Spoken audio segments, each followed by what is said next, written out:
Hello and welcome. I am Gimba Umar. Tonight, President Buhari replies critics on his frequent trips abroad, says travels are yielding economic and political benefits for Nigeria.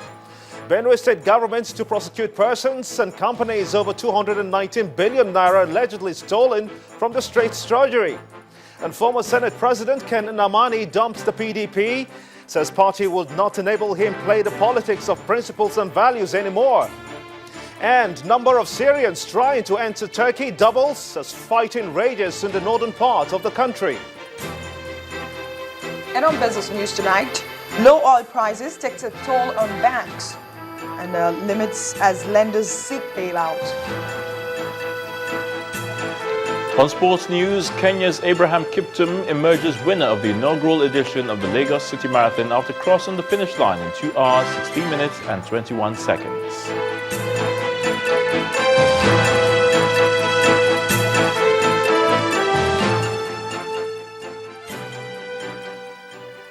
We begin tonight with the president's response to criticisms that he has been spending too much time on overseas trips rather than staying at home and doing the work for which he has been elected, saying that the trips are in the best interests of the country. President Muhammadu Buhari took the time out to speak to journalists in London before embarking on a short vacation. He explained that his trips have political and economic benefits for Nigeria. Our presidential correspondent, Chukwuma Onukusi, reports. The visit to the United Kingdom is one out of the numerous trips that the president has embarked upon since the inception of his administration. Each trip comes with a barrage of criticisms from political opponents, and that was the first question the president tackled.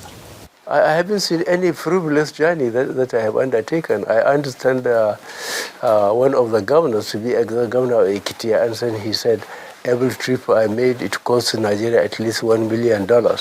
I don't know how he worked that out, but every trip I have made, there must be reasons, economic and political, that justify the trip. So those who don't see it the way the government see it, they have the right not to agree and to say whatever they like. We'll try and give them appropriate reply. While some Nigerians say his fight against corruption is selective, President Buhari believes that no corrupt official will go free. He also says he will not soft pedal in the fight. There is no way we can get on record any public officer that have misappropriated the public funds and leave him alone. The bombings from terrorists and attendant killings are continuing in the northeastern part of Nigeria, but the military claims they are winning the war against Boko Haram, an issue the president also tries to clarify. Boko Haram used to effectively control 14 local governments, and they hoist their flag and declared a caliphate of some sort. I'm sure you know about that. But now, Boko Haram is not holding any local government. They have been dispersed, they are in pockets, and they have reverted to technology. Let me put it that way. Improvised explosive devices, you know, they get cooking gas, some wires and metals, put them together, you know, and get gas mostly from the age of 15 downwards, and explode it in churches, in mosques, in marketplaces, in motor parks, and kill people en masse. This is what they do now. We will continue to fight terrorism. People just can't come and say they know where the Chubo girls are, and they want money. Money what for? Let them deliver, or let us negotiate. If their leadership of Boko Haram is credible, the bona fide established, then we can, the government is willing to discuss with them to arrive at an agreement on how to recover the girls. President Buhari is expected to be back in Nigeria on Wednesday after a 5-day vacation in London. Thank you. Chukwuma Onwekusi in London from Channels Television News. In the meantime, President Muhammadu Buhari took out time to field questions from foreign media in the UK. He delved into the issue of Nigerians seeking asylum in the UK. The president told the Daily Telegraph newspaper that those Nigerians have also made it difficult for Europeans and Americans to accept them because of the number of Nigerians in prisons around the world accused of drug trafficking or human trafficking. Part of his statement reads, quote, "We have an image problem abroad and we are on our way to salvage that," end of quote. President Muhammadu Buhari believes that Nigerians can stay at home where their services are needed. 52 individuals and corporate bodies have been indicted by the Justice Margaret Pojime Commission of Inquiry to refund over 107 billion naira fraudulently diverted from the Benue State Treasury between 2007 and 2015. The recommendations is among other issues raised from the financial misappropriation in the administration of the state between 2007 and 2015, with over 219.8 billion naira unaccounted for out of a total of 1.21 trillion naira that accrued to the state within the period. Benue State is blessed with abundant mineral and natural resources, but the reality on ground differs as multiple financial inflows from the Federation account and internally generated revenue cannot be accounted for. 52 individuals and corporate bodies have been indicted by the Justice Margaret Pojime Commission of Inquiry to refund over 107 billion naira fraudulently diverted from the Benue State Treasury between 2007 to 2015. The recommendation is among other issues raised from the financial misappropriation in the administration of the state between 2007 to 15. This informed the setting up of a commission of inquiry, which is now presenting its report. Justice Pojime lays the foundation on the missing funds. The Commission has recommended that 52 individuals and 10 corporate bodies should refund the sum of 107,609,321,106 naira.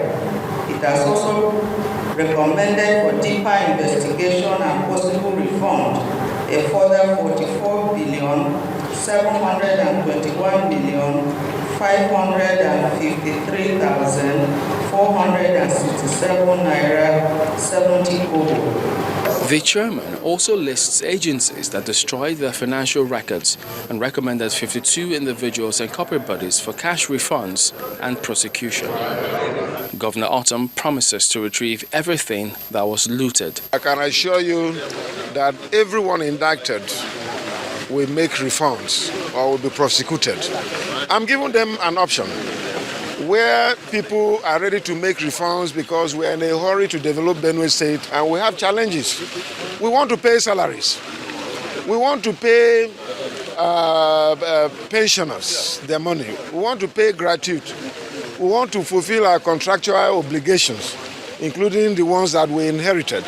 The financial crunch is biting. Many states are finding it difficult to meet their financial obligations.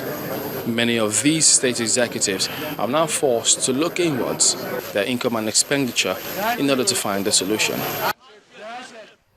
The management of the Nigerian National Petroleum Corporation, NNPC, has concluded arrangements to build more retail outlets across the country in order to ensure timely and constant supply of petroleum products.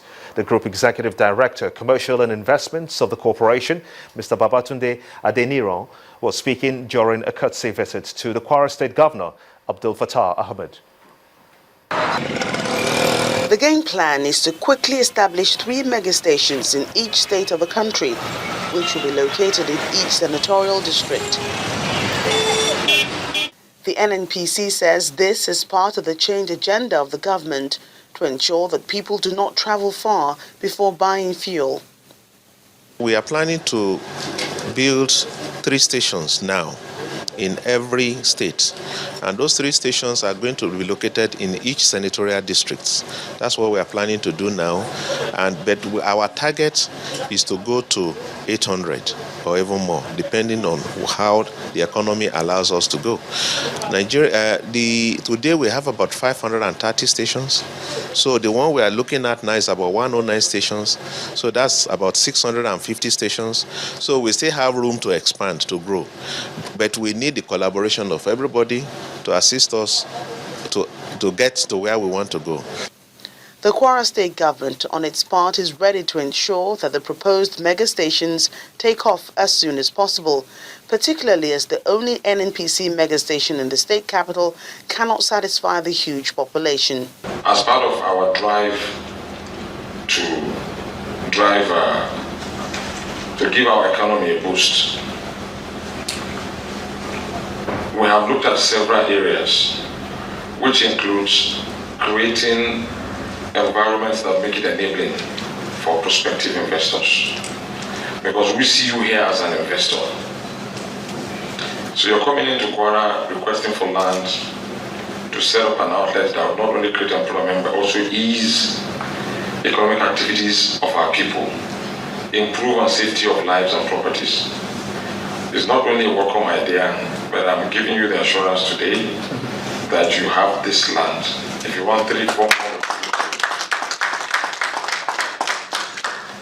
The establishment of megastations is music to the ears of Nigerians, and for those in Kwara State, a welcome development that will ease the hassles that come with looking for fuel to buy.